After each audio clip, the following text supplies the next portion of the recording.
Hello everyone and welcome to my oil painting class.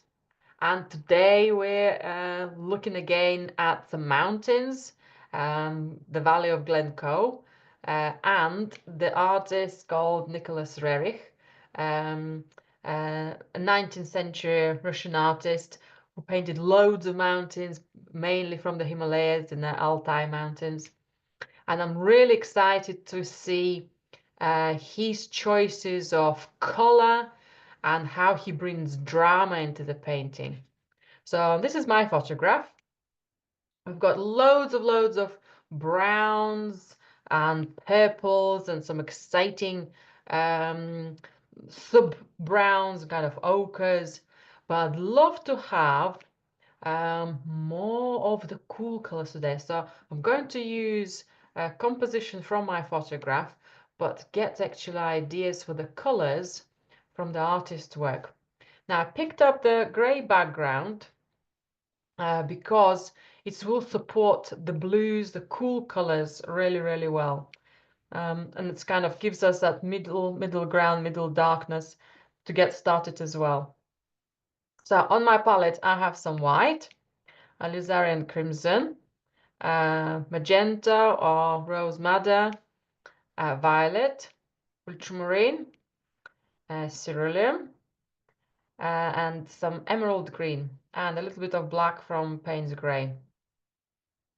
So let's start from sketching our composition. So I'm going to stay with the same design as my main photo. I'm going to start, I'm going to pick up a little bit of ultramarine. Let me just check how it looks on our picture. I think that will be fine. I think I'll just dilute ultramarine with a little bit of turbs.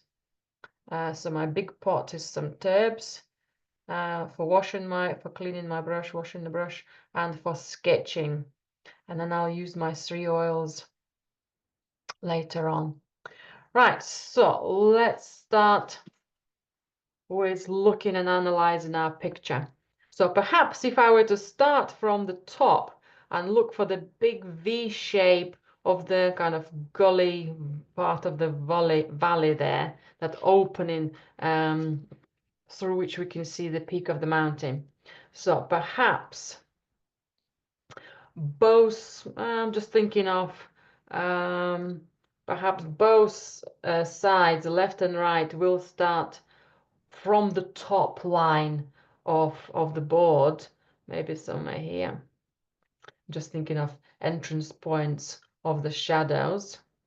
Okay, and I'm interested to find kind of the center point of that V shape where that center is going to be kind of the deepest, the most elongated element. Okay, it's not quite in the center of our board. It's a little bit off center. I might just make it a little further towards the left.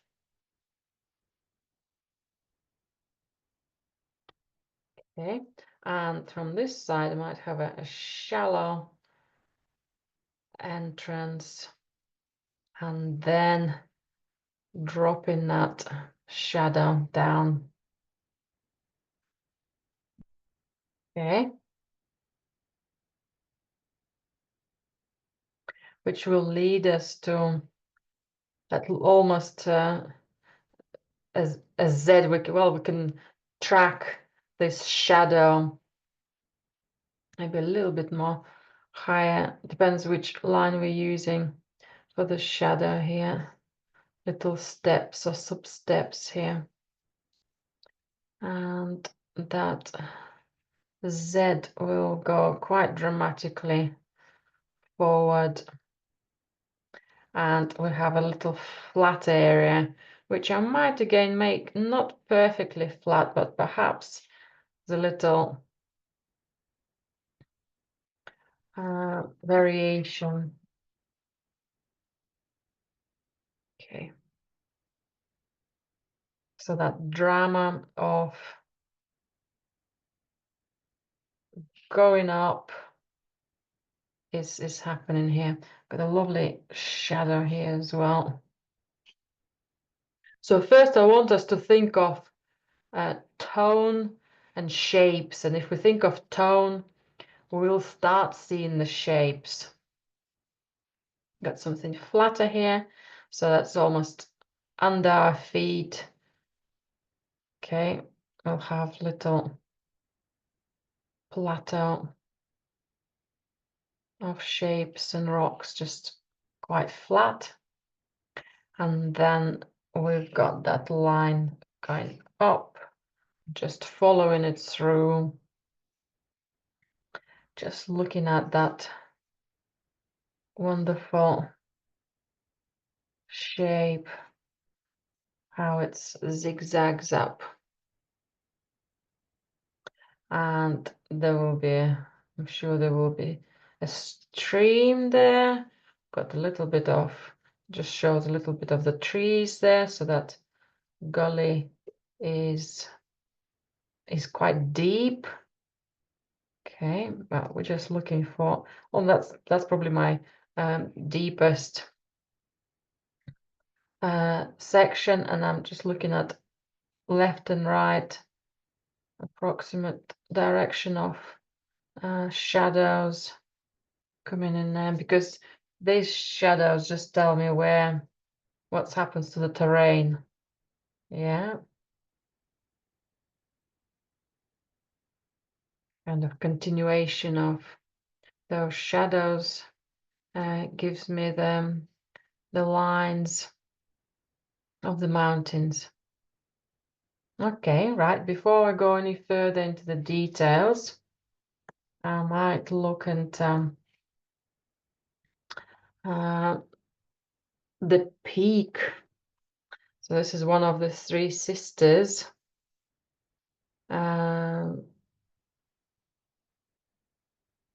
That's how the mountain's called. They actually do have their individual names. I can't remember the name for this one. I'll have a look. So I'm trying to create a nice peak, but I also want to leave some space for the sky. I think I might just drop this line a little bit lower, because by the time the picture will be mounted or framed, we don't want to lose the sky or have a most minimal volume of it. I think I'm gonna create a little extra space for the mountain, so the peak might be just a little bit lower here. Maybe the right shoulder a little bit higher, maybe the left shoulder a little lower, and comes down.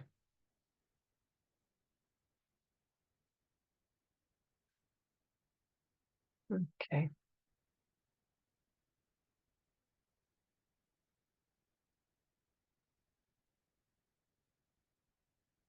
Okay, so all these are my supportive lines. I might just simplify them. They will end up being in the shadow. I haven't quite worked out their silhouette properly yet. So maybe this is something we can look into that. But just checking how much of the mountain is showing. Might just make it tiny bit shorter. I'm looking at the proportion of the mountain, of how much of the mountain we can see, and then the proportion of the middle section and the proportion here. If I can make them slightly different, I think that might be better. So I might overlap this ridge a little bit more, and then cut the shape of the mountain. Sorry, how much we see through. Okay, and I'm also interested in the overall shape, okay, of what we see at the back. Okay, that's good. Because the relief of the shadow, we can tweak at any point. Overall line is even better.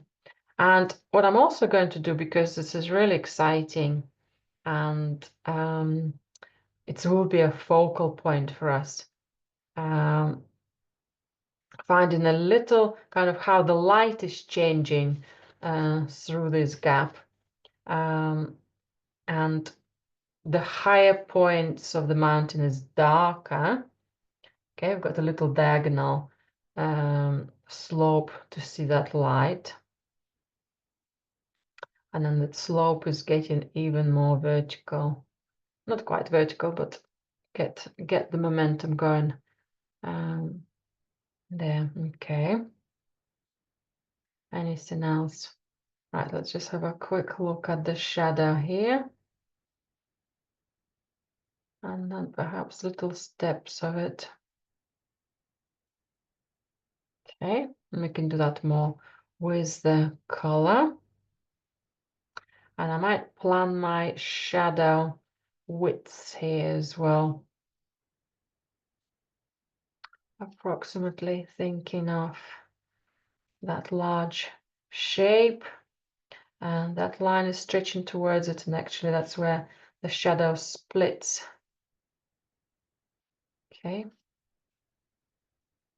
Okay, good. If it's harder to see shapes through the line, we can always apply a bigger chunk of a shadow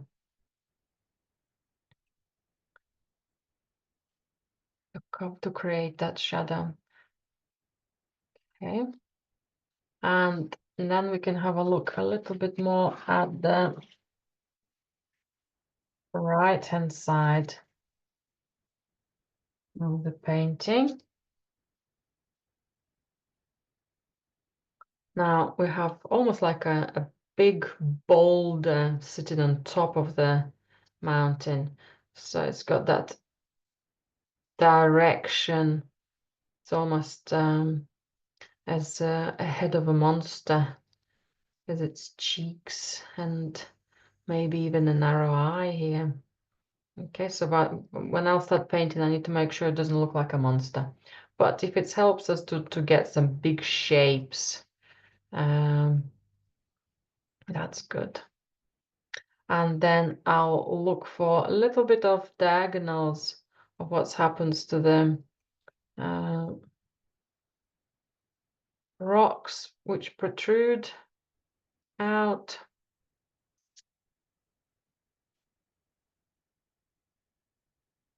Okay. And they slowly look more and more straight. Okay. It's another one almost looking like a face of Mongolian, kind of elongated head. Nose, mouth, almost eyes. It's quite interesting shape to look at. Okay, and this terrain stops. Okay, all of that comes together. So I'm just looking, just exploring, just investigating, identifying some of those shapes. Okay. Now, the rocks are just the rocks.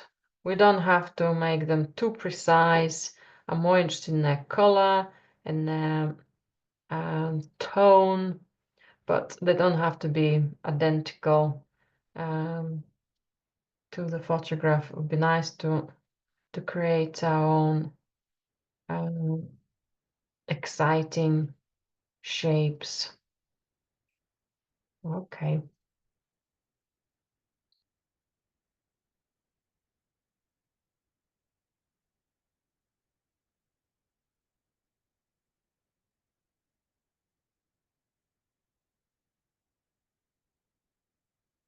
to make our painting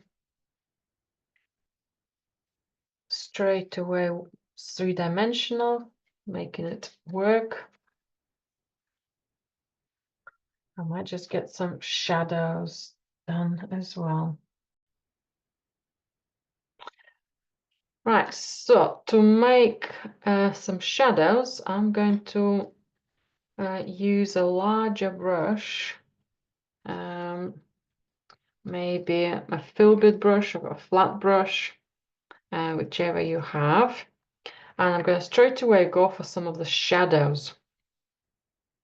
Now, I'm really enjoying seeing some of these purple, dark purple, violet, blue shadows. Now, they have loads of color within them. But if we were to pick up perhaps a transparent, right, I don't need my tips anymore. Instead of transparent, sorry, instead of a solid color, if I'll go for a little bit of transparent pigment, then I can work within it after. So I think I'm gonna go for some violet. Just make sure I've got enough oil to make it transparent. Okay, so it's quite runny. Transparent, I mean just something we can see through it partially. I'm gonna go for some ultramarine. And I'm just gonna test it against my gray board just to see what it looks like. I think that would be quite nice. You can always make it darker, and I can also add more color to that. So maybe a little bit more blue, a little bit less blue, so we can do that variation as we paint the shadows. So we have a large shadow shape here in the corner. You can just focus now a little bit more on the silhouette of those steps and perhaps work out the rhythm of them. I know some of them are quite smudgy, so it's hard to see what they are, which is great. We don't have to tell the exact story of how they are, and we might just smudge them with bordering color later. Okay, I think all that one is good. As I'm running out of paint, I'm topping up a little bit more violet or a little bit more blue, so you can have different sections of a slight different color. So all of that is here. And the shadow also come this way.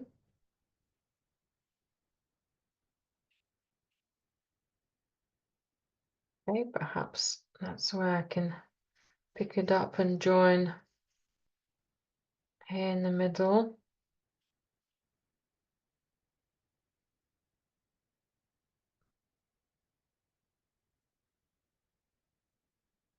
Okay, let's go for a little bit more violet.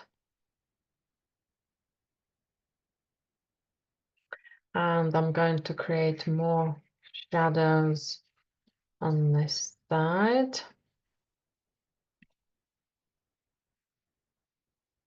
So if you're not sure, if you start in a painting, not sure what to go for, which colors to start with, always establish your medium and dark tones, and then look for some lights, and then everything else will follow. Maybe even the corner here could stay an extra shadow. So then the mountain behind is in more light. There will be some shadows in it as well, but just a more immediate contrast of shapes.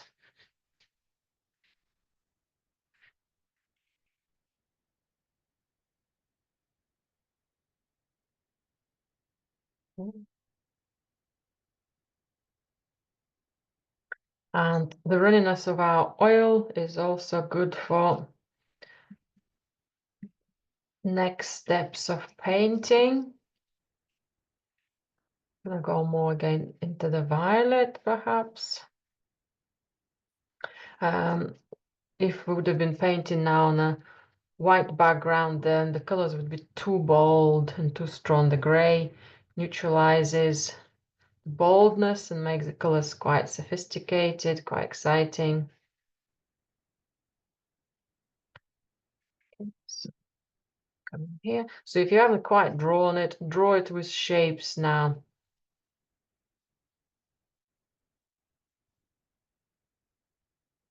Let's draw with shapes. Now we'll need to look carefully into repetitive shapes here. They might look quite similar in size and its kind of length. So perhaps when we add more paint and more colors around, we'll pay more attention on making them different.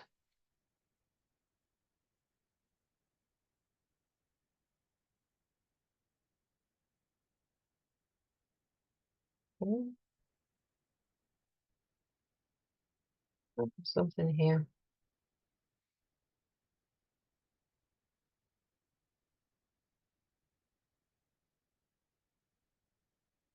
I think my shadow is getting lighter, so I might just make slightly darker mixture from the paint.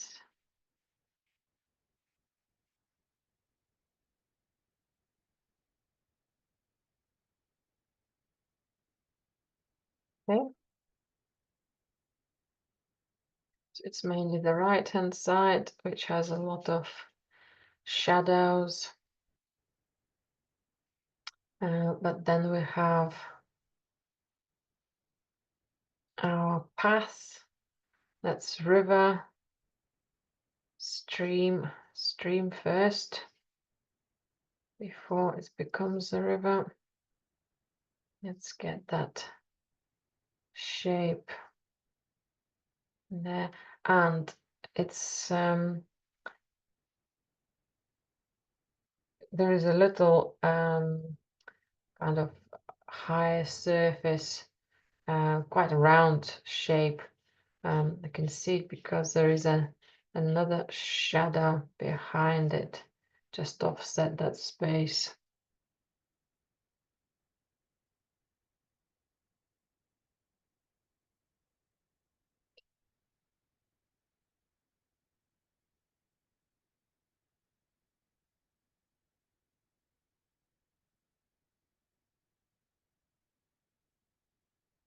Something a little more on this side, and perhaps again something darker.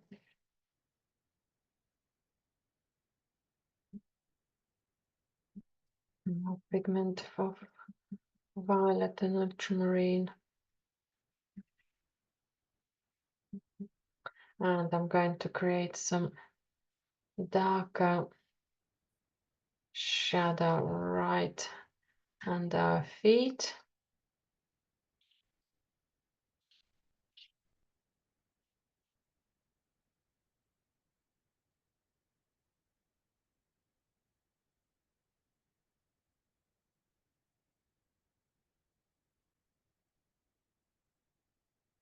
There's something there.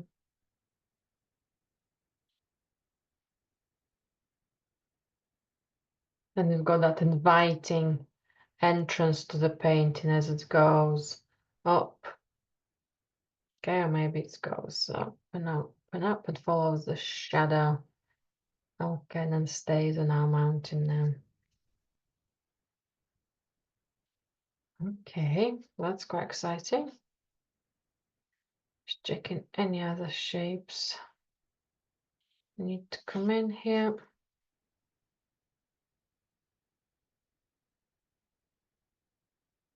I think that's enough.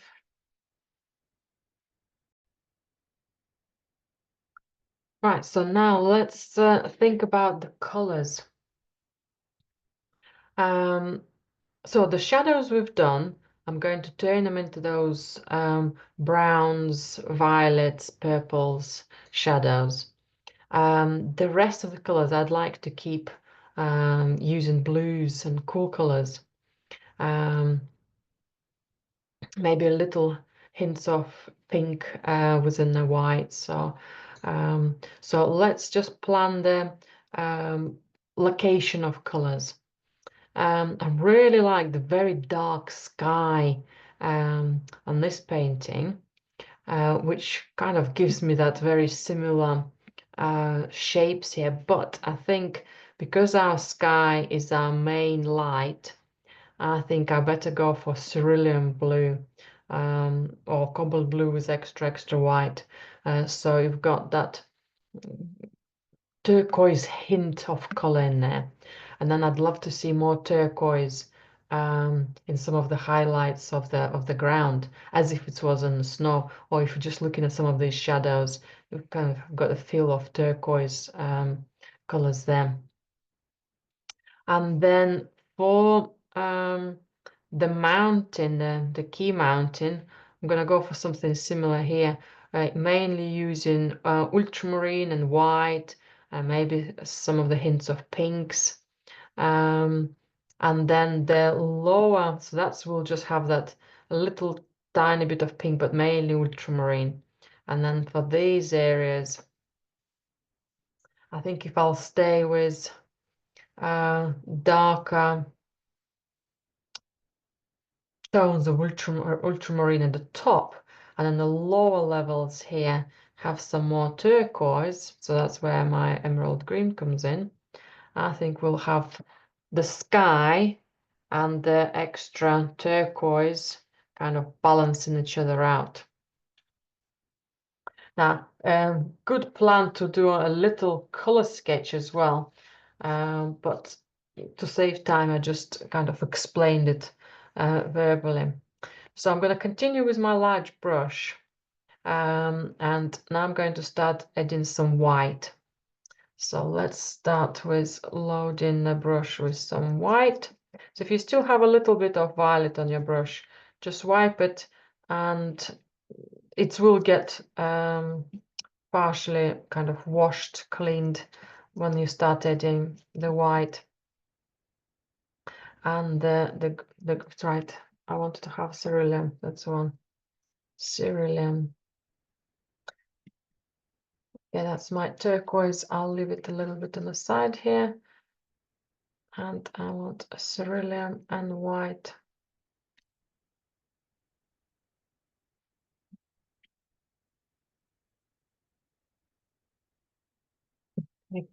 I can still put a little bit of lighter cerulean close to the border of my mountain, my peak, and a little bit darker cerulean slightly higher. Now I think I will stay with the plain sky. I haven't decided if I were to put some clouds. I think calmness of the sky might be a good support for our picture, because we'll have loads of contrast ridges and contrast shapes. So maybe just having a reasonably calm sky in color at least. Just want to make sure I blend it.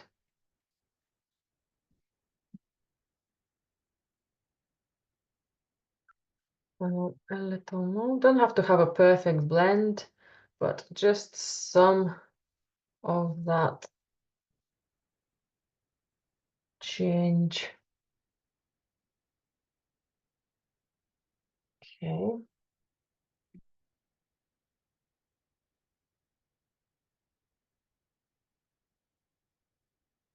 I'm going to double check. I have my paint nice and solid here.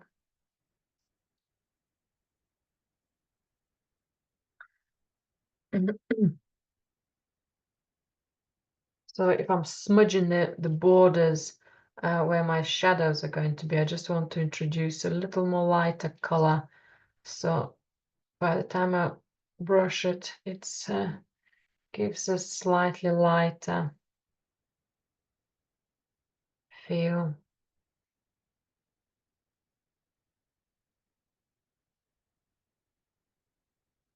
Okay.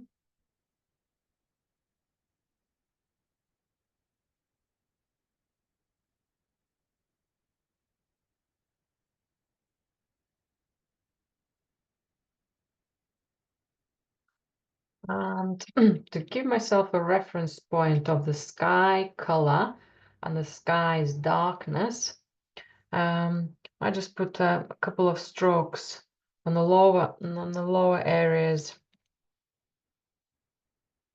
I will be adding more turquoise here, but just a little hint and reminders of some lighter shapes.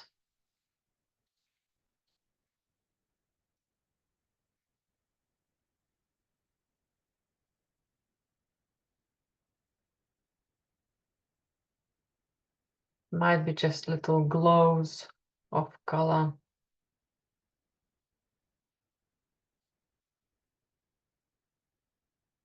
Okay. And I'll put my brush aside. I will use it again, so I'm not going to be cleaning it, as I will need that similar color or merging colors close for it later as well.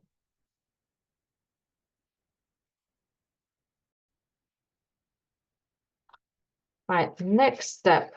Now let's have a look at our key peak. I'm picking up a smaller brush now.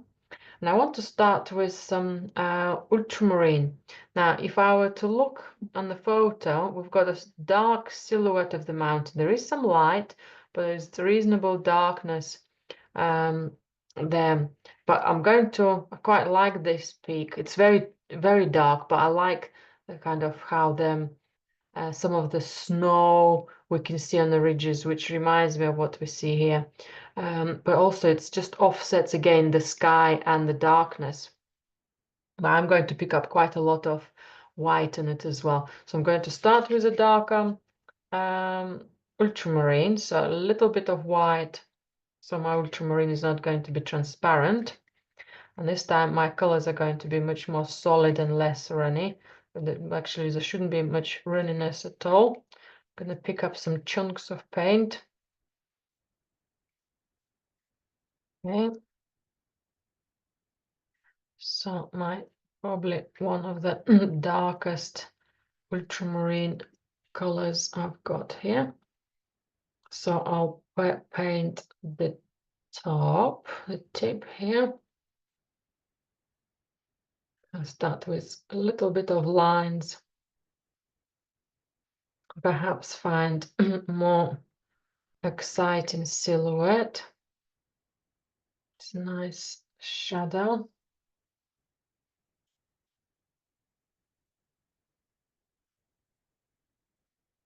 Okay. Let's see if any of the ridges need lifting up.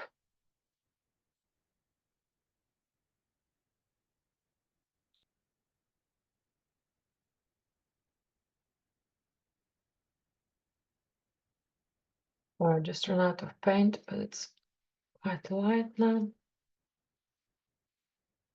And any dips in shadows on that mountain.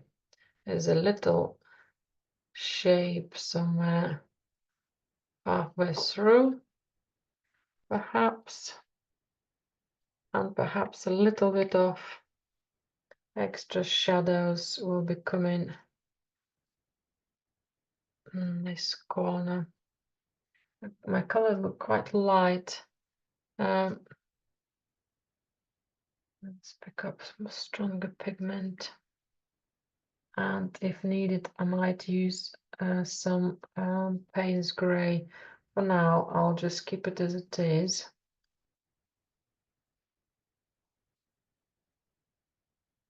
Okay, little steps there. Okay. And we're going to start looking for some light now.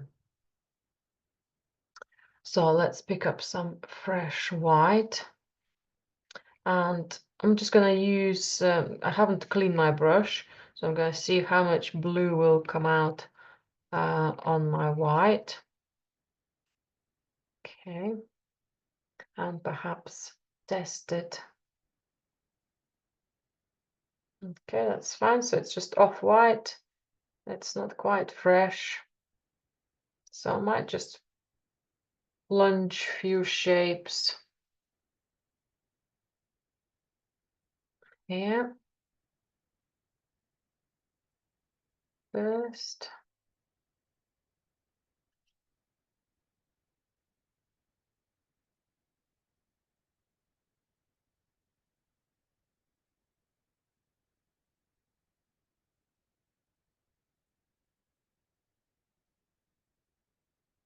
And maybe I did some fresher whites and some pinks in here later as well. So let's just kind of establish few corners, little ridges.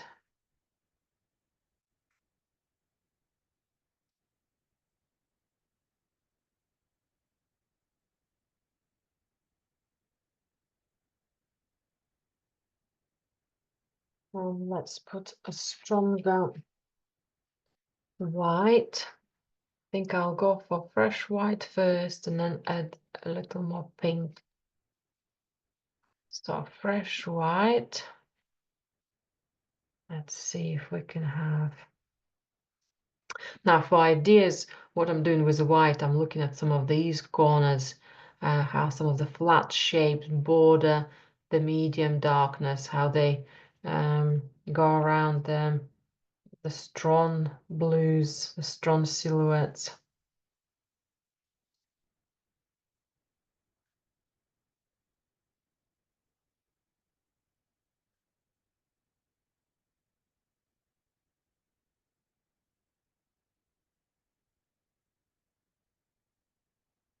Yeah. And let's radiate the light of our imaginary snow.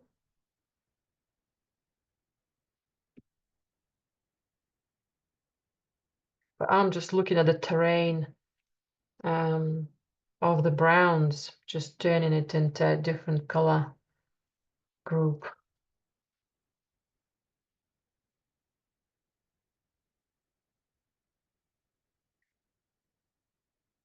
Little steps, sub-steps, like shapes.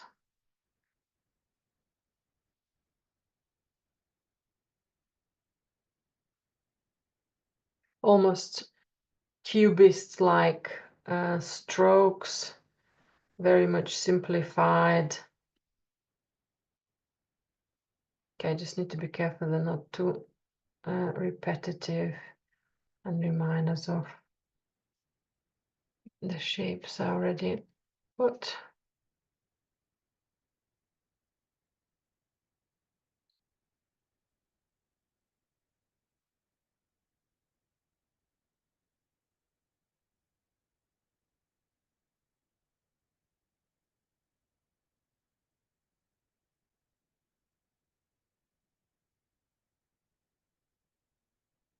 Maybe glimpses of light on that border. Makes it quite icy.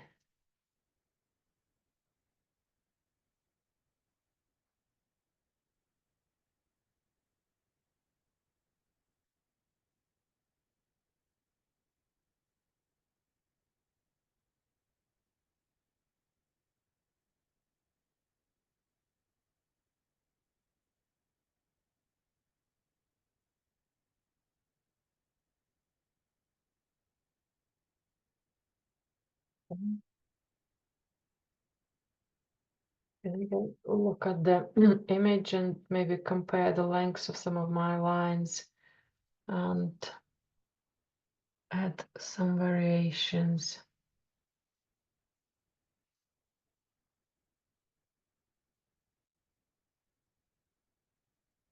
More to the kind of that variety than anything else. I think that's okay. It's getting there.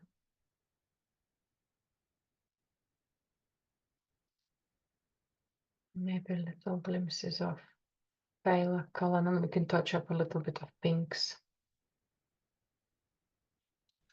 Okay, maybe too much.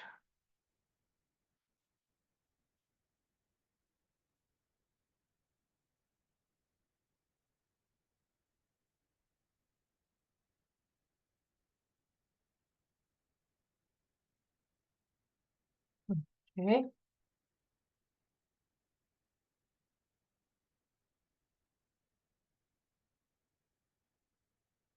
And then our pink will stay as a medium darkness.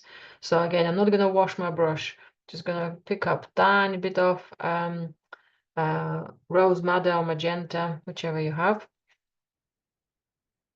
and just mix with my white. It's just still off white, it's not perfect white. And by the time we'll add it to the picture, it will smudge with other medium blues, with darker blues, with whites, and it will start adjusting.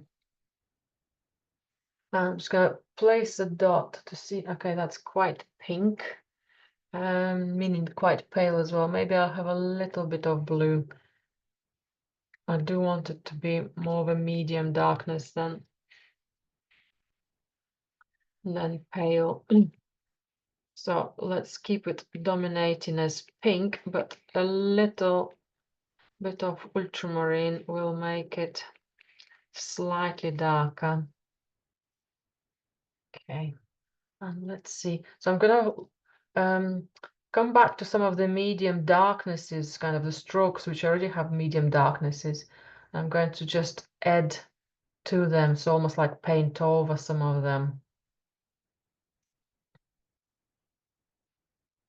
So there will be extra color, but we already worked out our silhouettes, our shapes, just a little here and there.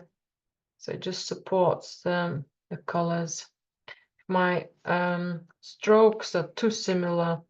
I'll introduce the pink and then adjust make the variety of shapes by introducing fresher white or introducing fresher blue.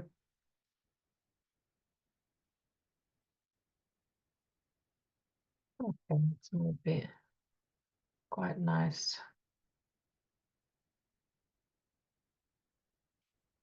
Okay. So let's bring down a bit more fresher white for straightening some of the shapes, or kind of making them less lines, like they might become more wider or narrower shapes, or that little range of shapes.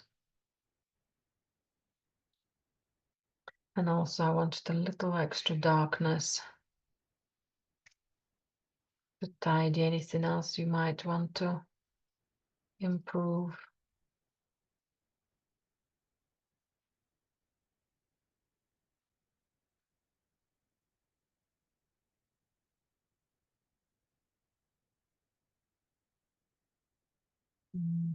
Something of a shadow here.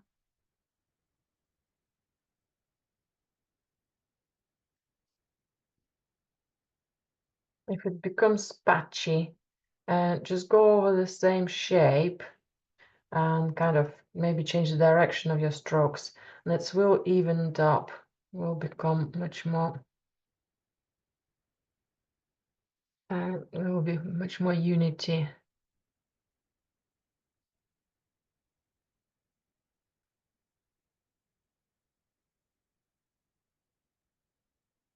Okay, what's that darkness now there? So I need to bring it back.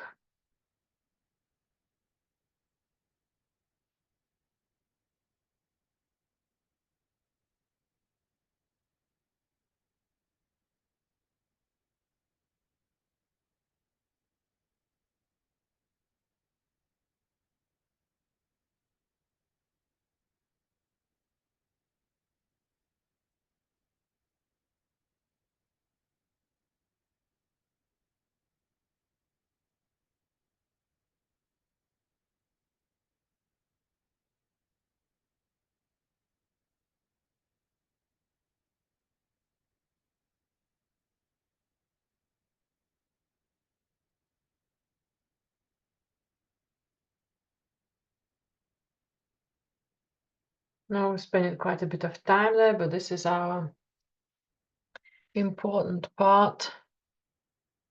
And while we're here, it's good to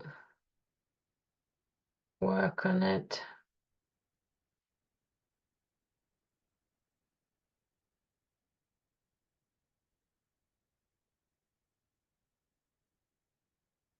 Yeah, I'm getting some of the shapes a bit too similar still. Okay, it's eventually getting that variety. Okay, anything else in this way?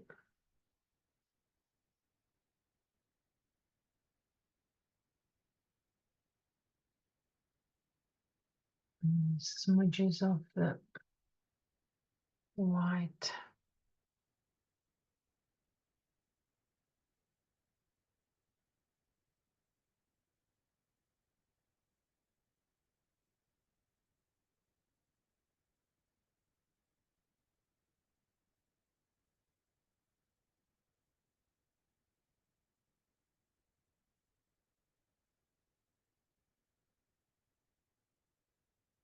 So my paint is quite chunky, that's why I'm able to go over shapes.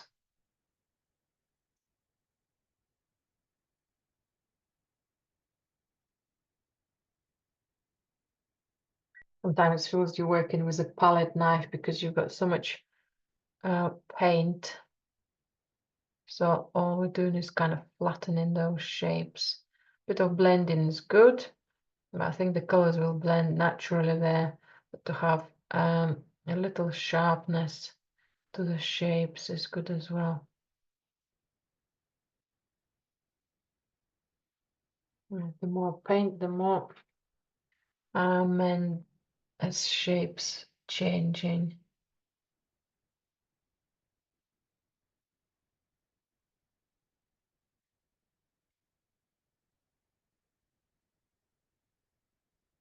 Any other fresh whites, just to tidy and unite the picture. Well, unite this part of the picture.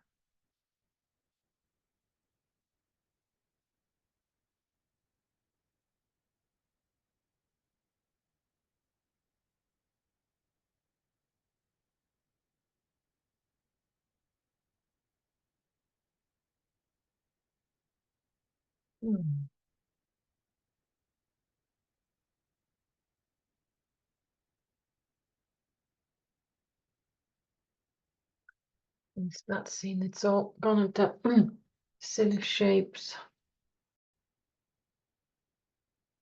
Right, I've just looked at my top of the mountain and I didn't like it, so I've taken all the paint off and just put some quick big strokes for my second attempt. And I think that's looking much better. Larger shapes worked for me better. There are more stronger flats of light and medium and a little bit of darks in there as well. Good. Right, let's continue working with our shadows. I'm just going to top up my ultramarine. I already ran out of my first squeeze of paint.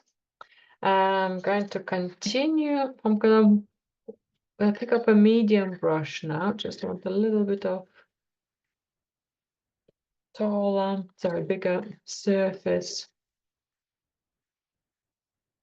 Just in front of me, here we go. So I'm interested to paint some ultramarine, maybe light and dark ultramarine next to my mountain. Now we painted the shadow on the left, so it means that, and it could be still darker there, but it means that ultramarine on the right will need to be slightly lighter, or overwhelming kind of size of it, of the shape, will be lighter, and something will be darker as well. So if I'll start with fresh ultramarine and very, very, very small amount of white, and I want to apply it next to my Okay, I need a tiny bit of oil as well, the white feels dry. Apply it next to my light mountain. Just want to see how the color will react to the color of the sky and to the highlights of the pinks and whites. Okay.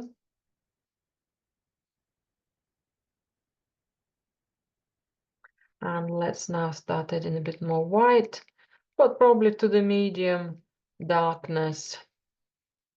Maybe to the darkness of our gray.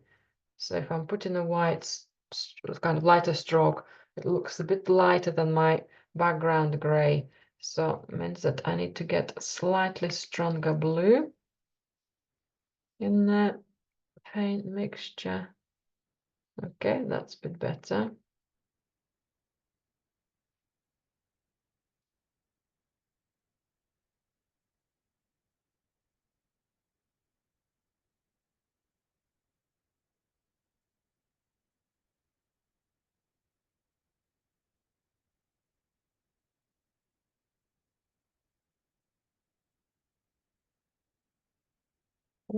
I just need to make sure that my shapes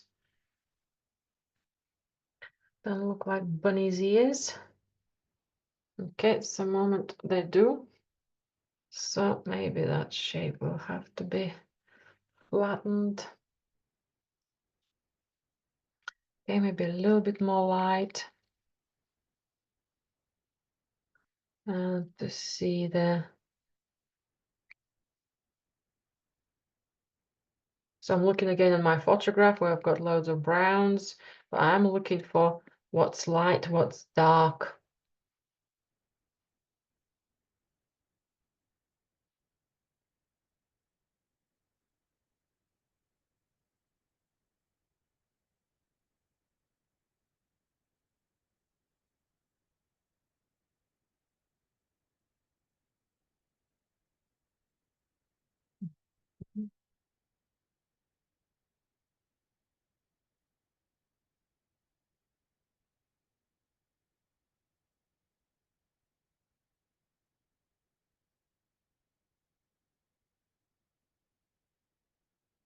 It's quite nice. I might just have, I've got a very almost perfect line of a medium blue, which kind of goes from one point to another. It's quite a long stretch.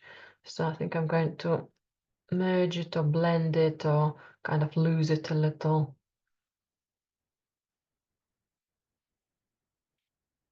Okay.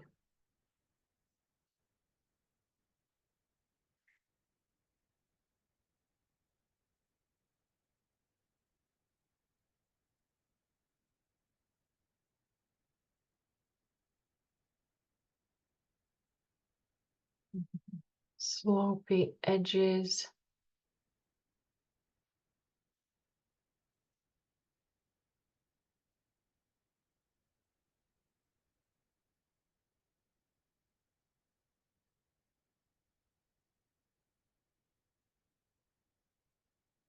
Okay.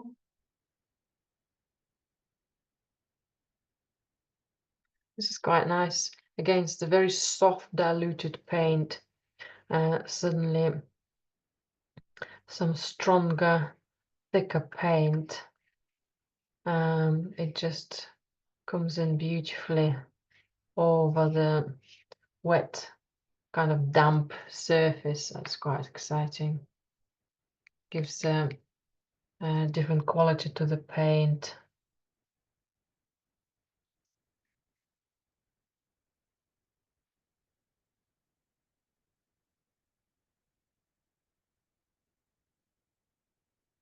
Okay. And perhaps a little smudge. I've got quite a sharp edge. It looks like a rock standing out, which is quite nice. Just playing with the idea of it here. But perhaps I'll just soften one edge again. One little part of the line. Then we have sharpness. We have a soft element. We've got, again, sharp corners.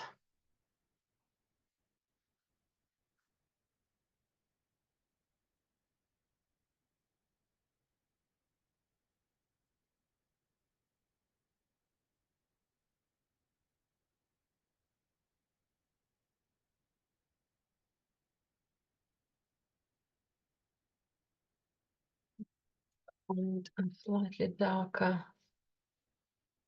ultramarine here as well.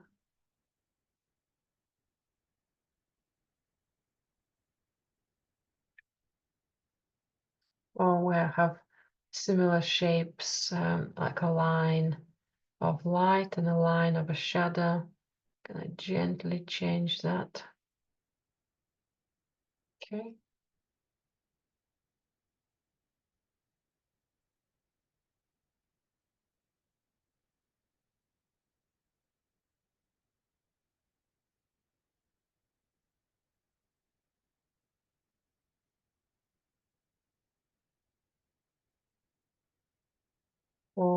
Now my ultramarine is not, it's quite hard to make it very dark. So I think I'm going to use now small amount of Payne's Grey.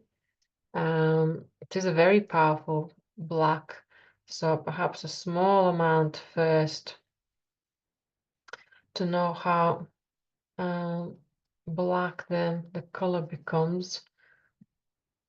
So if you're mixing it, just be careful with how much black you're adding.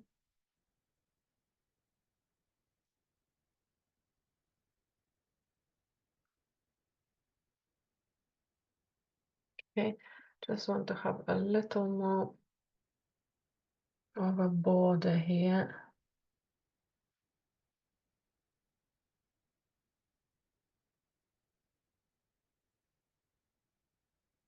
A border of darkness.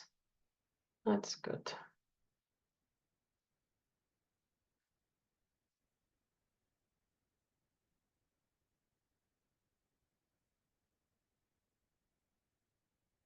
Mhm.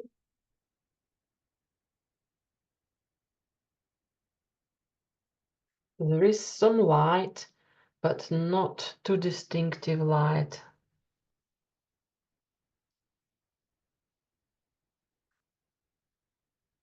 The light staying at the back. Good.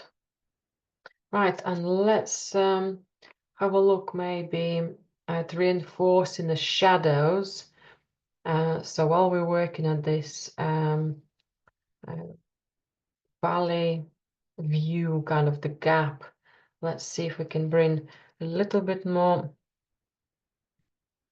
Payne's Grey with violet and ultramarine. I'm making it again a little bit more runnier because we've got quite a runny paint.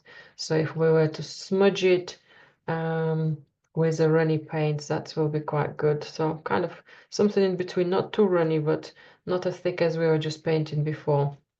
I'm interested in partial silhouette line and also looking for, okay, that's maybe too runny, doesn't quite settle in. It's just move the paint about. So if I'll put thicker paint, okay. Thicker paint works better. So I'm going to find a little bit more fluent marks because the paint is very soft on the surface of our piece. Okay, so it's kind of sub shadows for us. I'm looking for perhaps a range of rocks there, little kind of layers we might spot.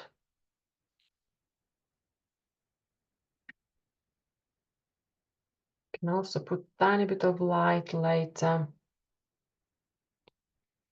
if we want to have a little bit more definition and tone. And again, double checking if we want any darkness at the border. That's where the darkness could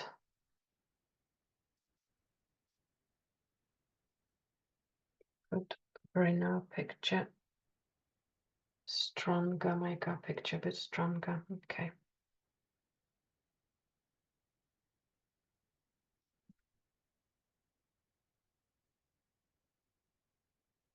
Got a lot of texture here from our runny paint.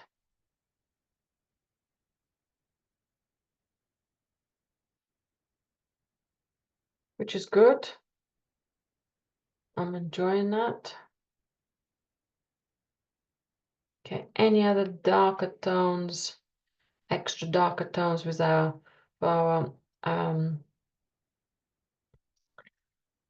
maybe somewhere here for part of the stream.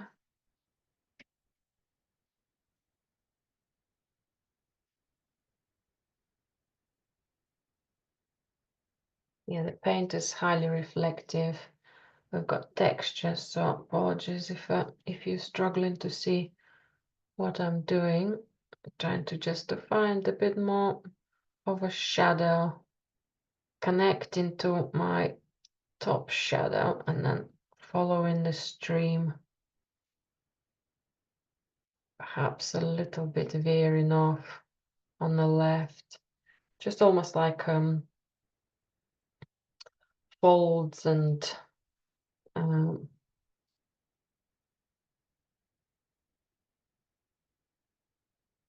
how would that change?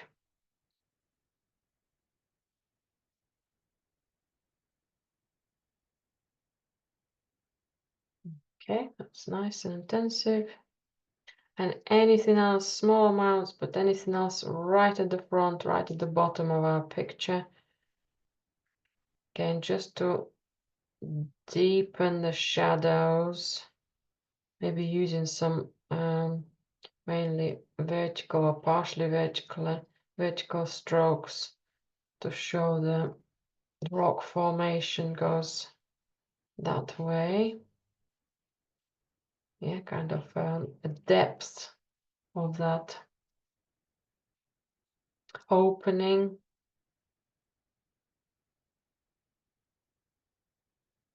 And perhaps a tiny bit more on this side as it's the furthest away on the right.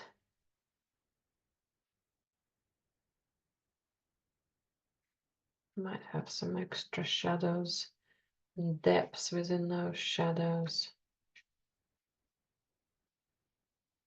Okay.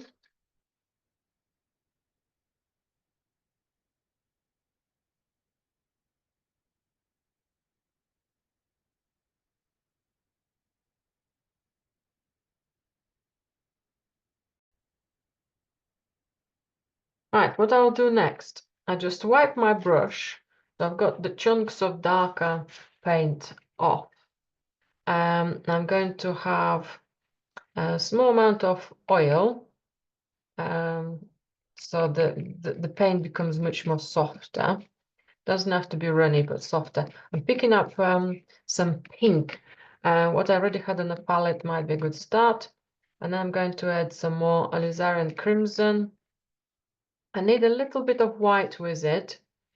And I will be going into some of the shadows so that lighter darkness will go.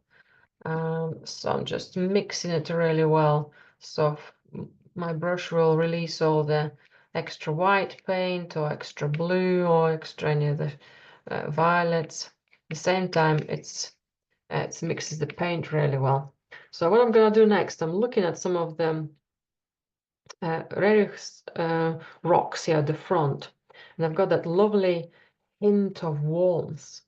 So if I were to paint it somewhere here, I might just look perhaps on these kind of steps, shapes looking like steps, and introducing the paint and and kind of smudging into that, it will mix the color a little, but also will give us a bit more definition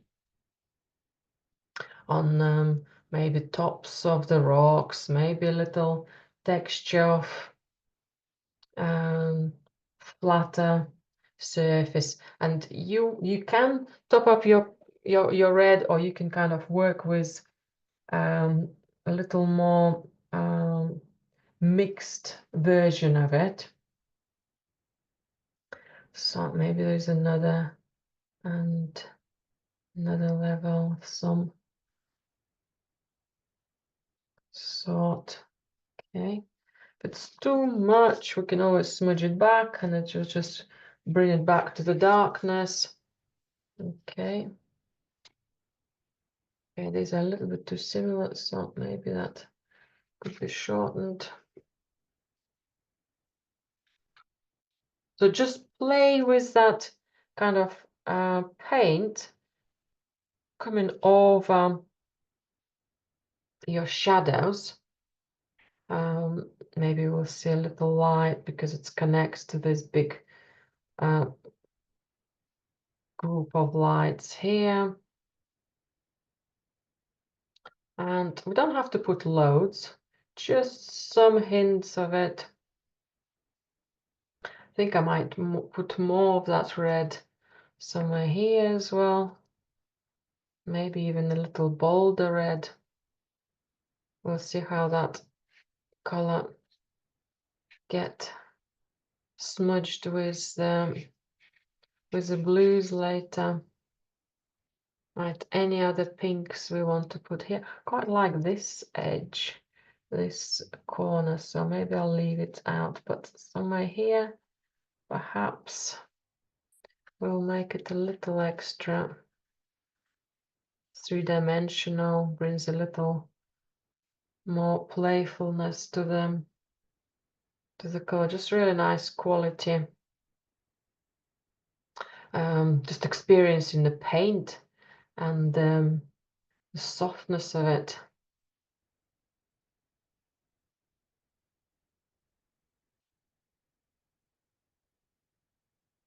Just trying to see if these shapes will become more different. Okay, so it's like folds of rock and that. Something a little bit more hidden in there. Okay, that's good. Anything else here? Maybe a little bit of pinkish subtones, anything on the lower part, right on the border.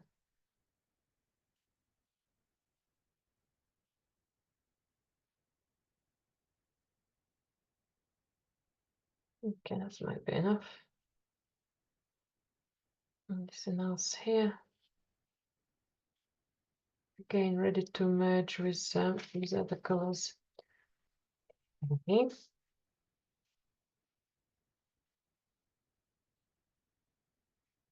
Good. Right, and I think I'm ready to block the rest of my blue and then look for its variations.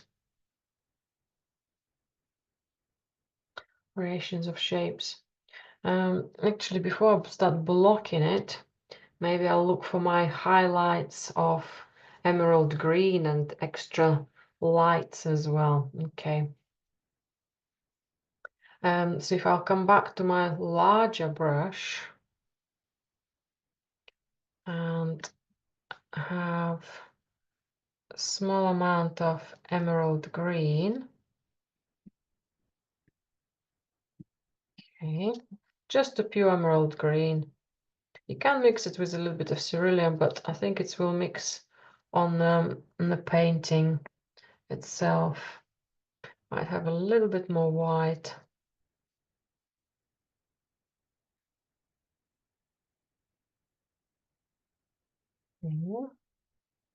Let's see where this light could come in. For example, somewhere here. a nice chunk of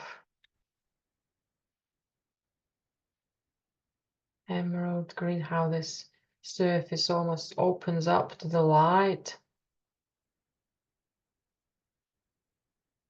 Okay, we can do little sub segments of that light.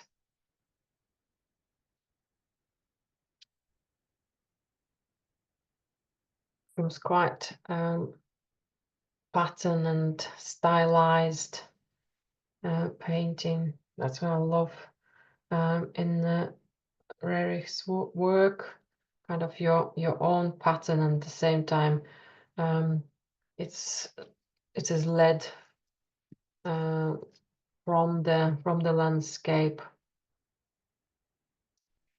Might put a little bit of that emerald green, maybe somewhere here in the corner. Just have a little bit of extra light from the shadows.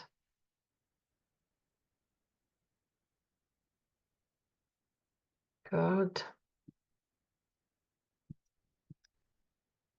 If you're picking up some darker paints as you apply in your emerald green, just keep topping up your fresh color so it does stay fresh.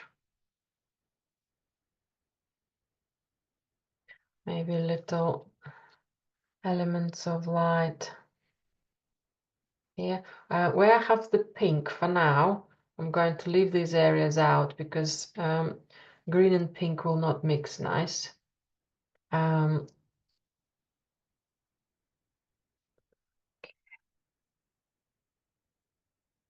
They will just give us a muddy color.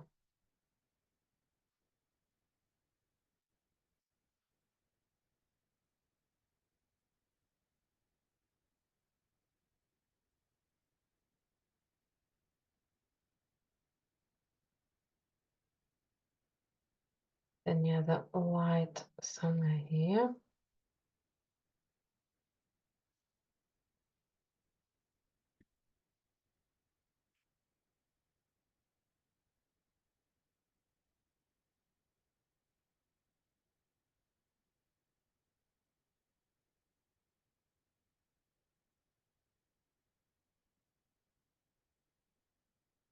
And maybe even lighter tone, or any variation of the paler blue and emerald green. I'm going to apply just a little bit more here at the front. So as the surface flattens, the snow will be much more stronger, cleaner.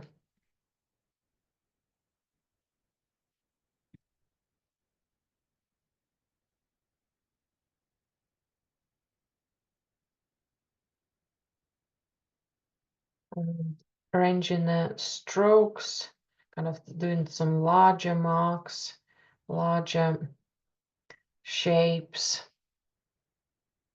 will be very quickly offset by our smaller strokes in the shadows. That's quite nice.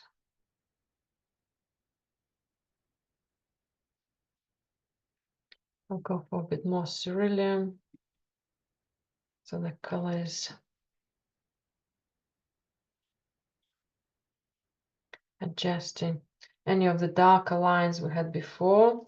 If you subdivided any areas, just preserve partially some of them, and don't kind of cover them up. They give a nice borders to some of the shapes. We can always get rid of them.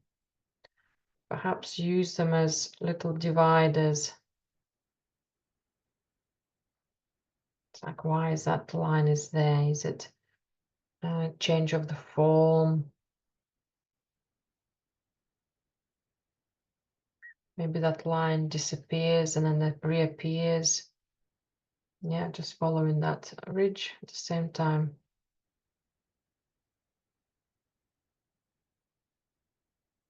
following the playfulness of the line.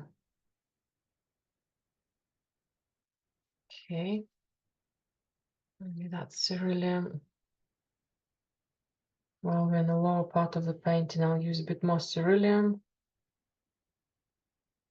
And then the higher I'll go, we'll go for more ultramarine again.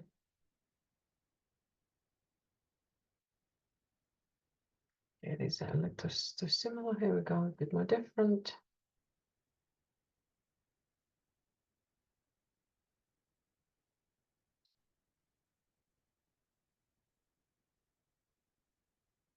And just play with the simplicity of the shapes and introduce a color and just see what happens to it. Does the line disappear? Does the shape just goes around certain areas?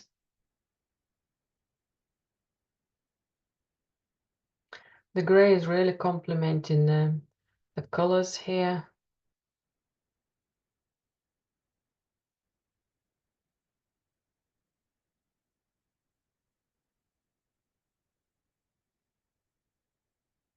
Any more cerulean?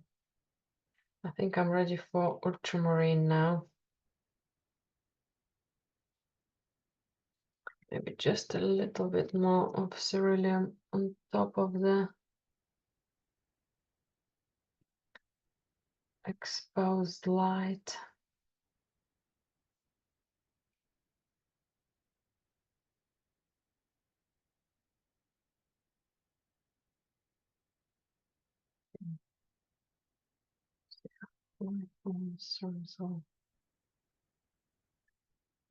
Right, and I'm going to again wipe my brush as I want to use this large brush again.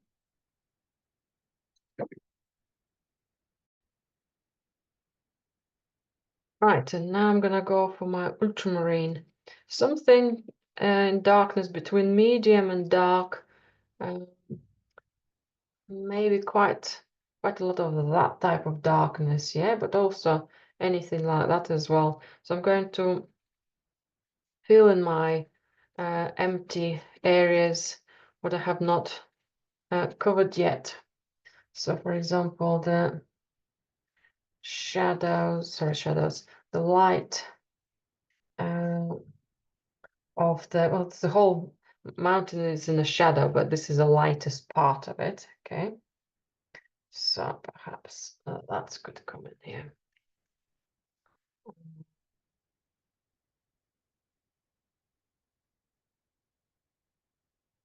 So my larger brush gives me wider strokes.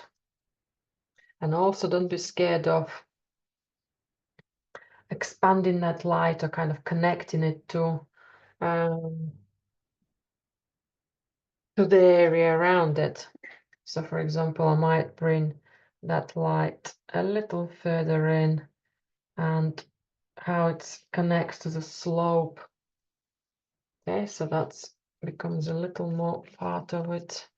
And I can come back to this shadow and find a little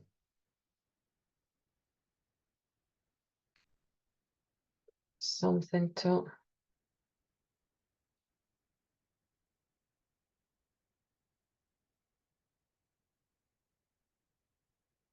okay, just almost like those steps we were considering earlier. Okay, good. I'll just smudge this area. Just want to have more clarity here and perhaps some sort of definition for me later on in this corner. Right. Let's go further. Let's smudge and just bring the ultramarine back. I think could do with a little bit of darkness. So more blue. So then the contrast starts to be stronger. And then we have brought some pink, kind of darker pink. I might just partially mix it, partially integrated within the shadow, so it doesn't look direct pink, or at least not as many areas. That's quite nice. Got a little bit of hint of that red, but it's not too jumpy. Okay, that one is softening. Nope, I'm not too sure about the shape yet.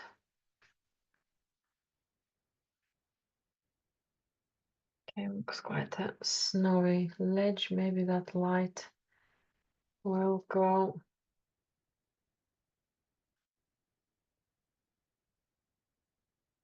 Because we're introducing thicker paint. It doesn't have to be very chunky, but still thicker than that runniness we have on the surface. It does look quite playful and snowy, kind of smudge as well.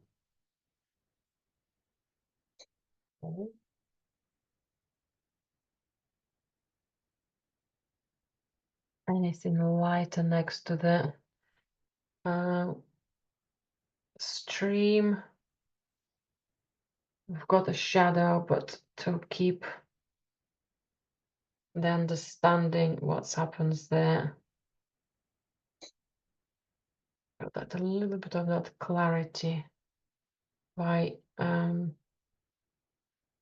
uniting the colors.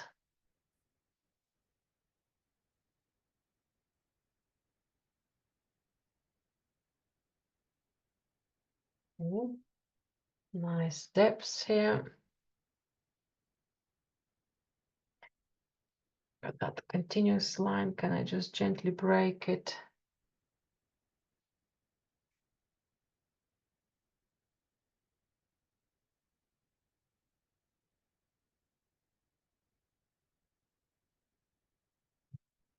Good.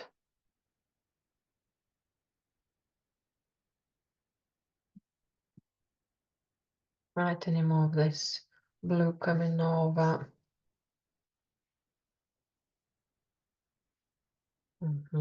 So I was worried about these shadows, how they will start appearing quite similarly. I actually introducing the ultramarine just unites the shapes and does make them very different.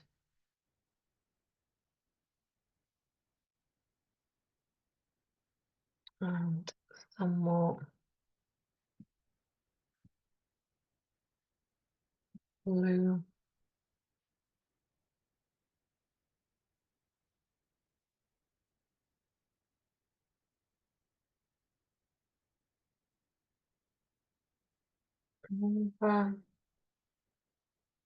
Right, my two pinks are of similar volume, so maybe this one will go. The central one remains.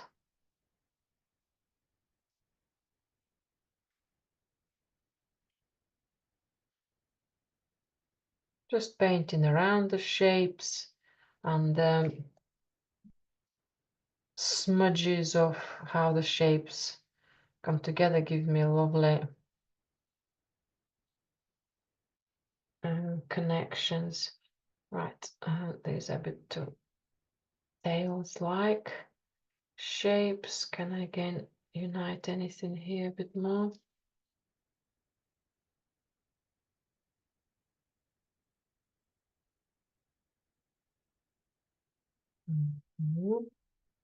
A little more lighter tone.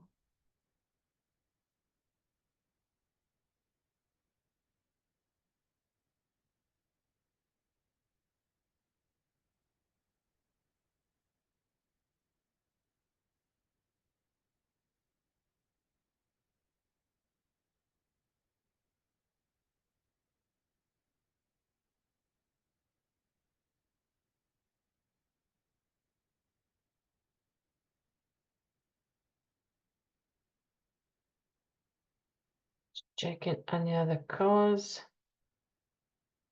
I've covered most of my gray.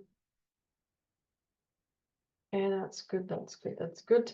Might just follow through my stream a bit more. any other busy areas.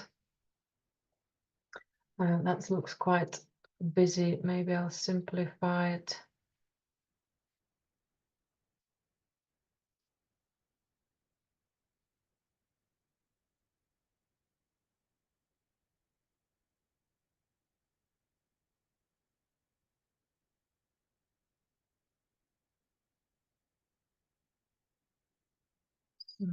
Brush more precise.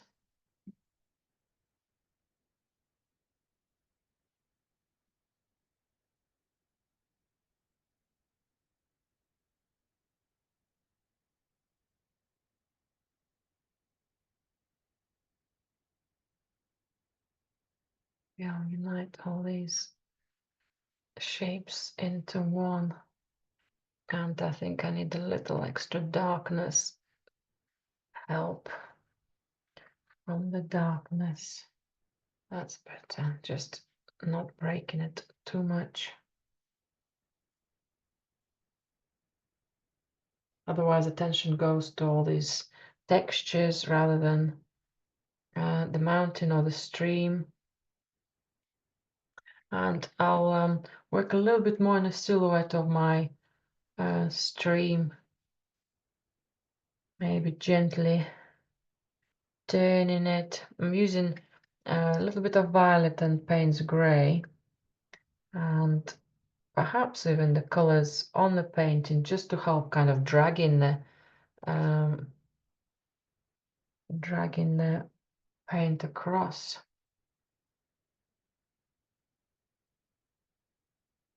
Okay, that's a little narrow.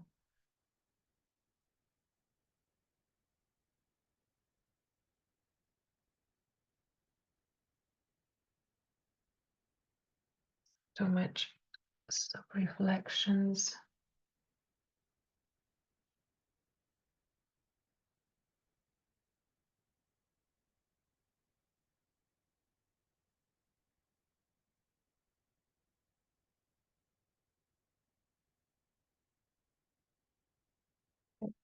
Too complex, so soften it, almost clean the area.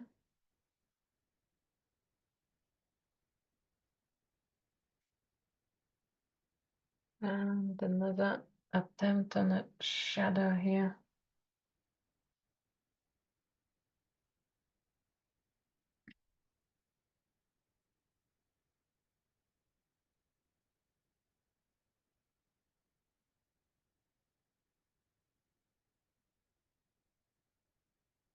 Yes. So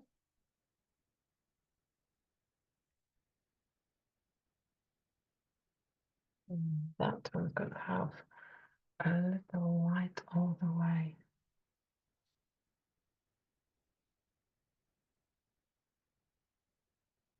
Any other little light connections might just reflect a bit of snow. Okay, that's a little too much. Is that okay competing? Well, that's better.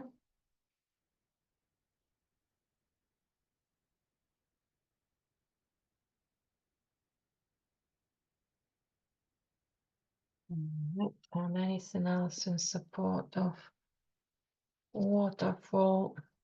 Any of my thinner lines probably need to remain around the water, or here at the bottom they're a little bit lighter, a bit more broken down. So if my ridge start to have similar quality of line on the border, I might turn it into a shape more, or get it wider further.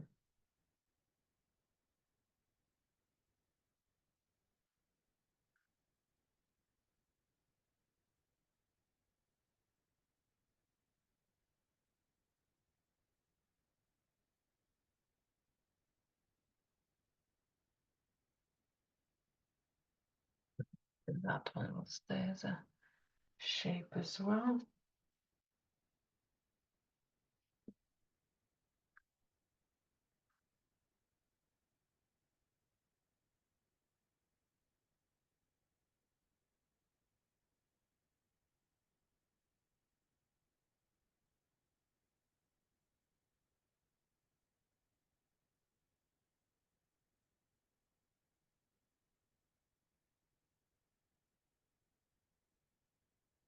Some icy.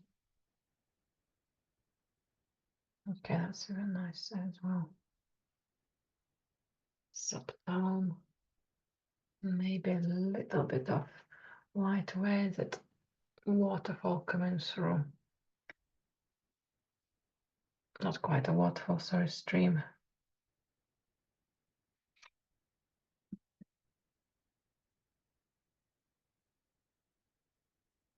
Just little nuances, which I know you will have your own little playful shapes. Okay, that's good, that's good, that's good. Anything else? Anything else softening?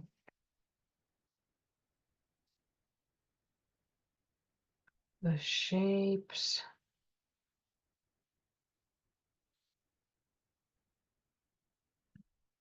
Sometimes we focus on one area and stop seeing how the picture is united in color, or it might be quite a bold,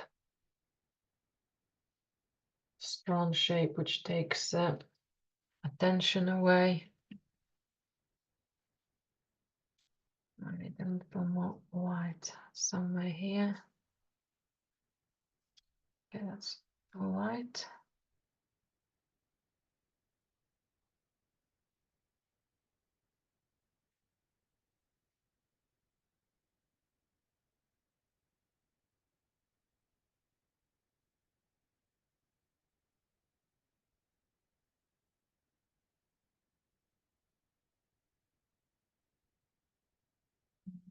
A little bit of mold, just tidying things up.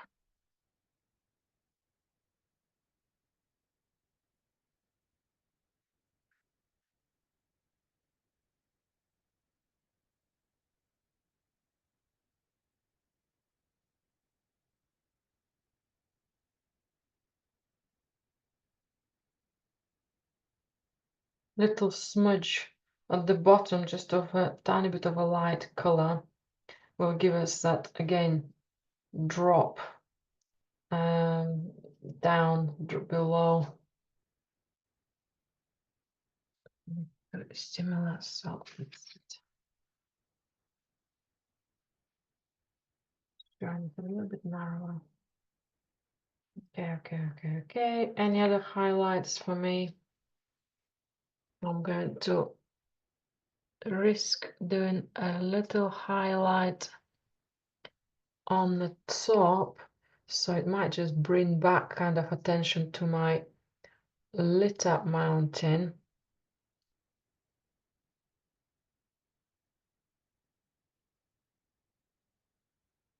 I think that's good.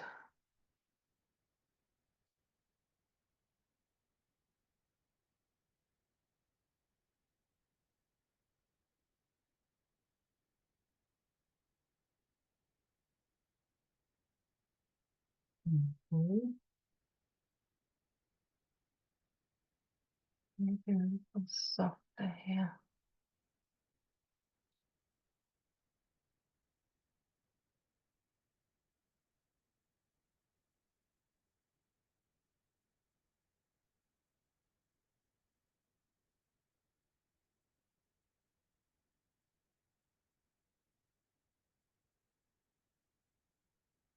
Very nice, and might do a tiny little touch up on the water. If we've got loads of snow, we're very likely to have some icicles. So if I'll go for some fresh white, and might just reflect a little bit of light, it might, okay, maybe not so fresh white, just have a little glacier tweak, gets too strong, so bringing back the violet and Payne's grey. It just kind of gives that hint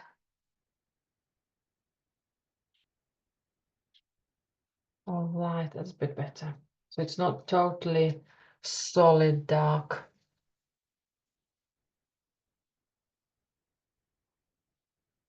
But I will bring my partial darkness back there as well. Okay.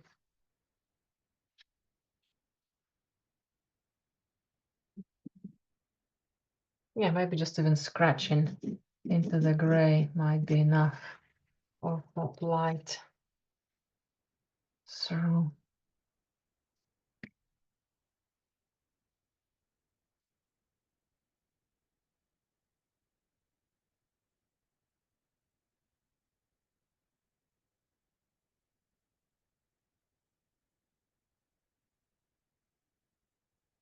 monitoring how much of the white remains or if it's too similar. Okay.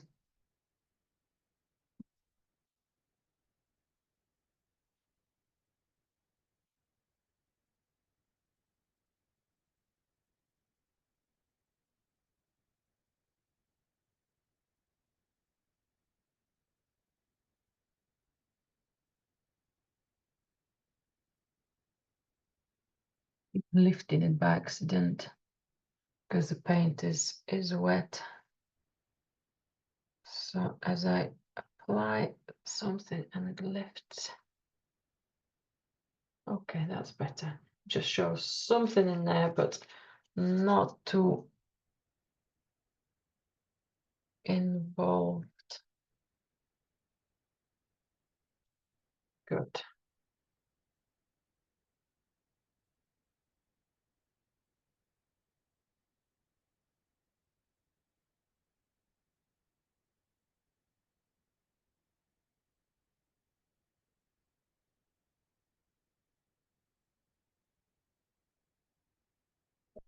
So these shapes, so they don't compete with one another. I think the way they're drying, kind of reflective surface just triggers a little more intensity than they actually are. So just double checking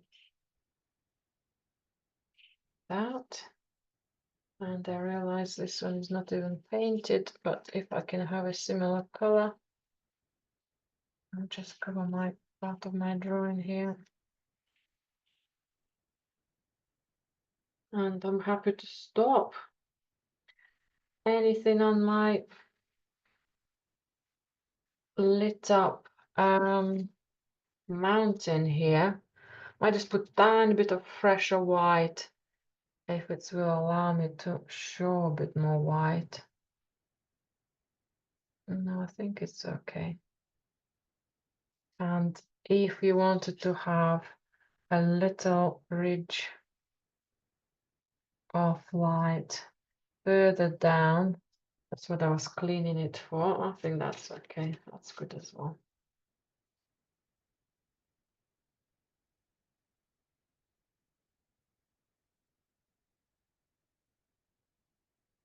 Yeah, I think I'm happy to stop.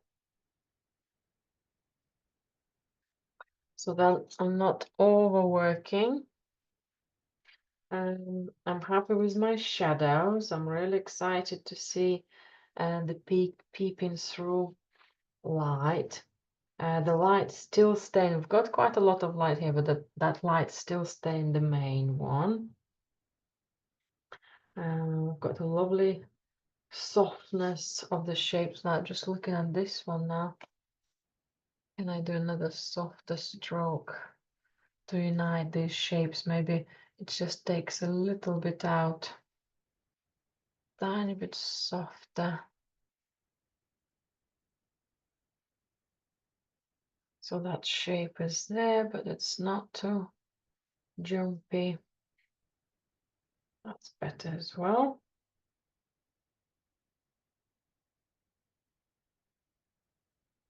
Yeah, and I think I'm ready to put my brush down. I hope that was an exciting experiment for us all. And I'd love to see your takes. So when you're ready to share your images, please send them to me and we can have a little look. Thank you very, very much for today, and I hope to see you soon.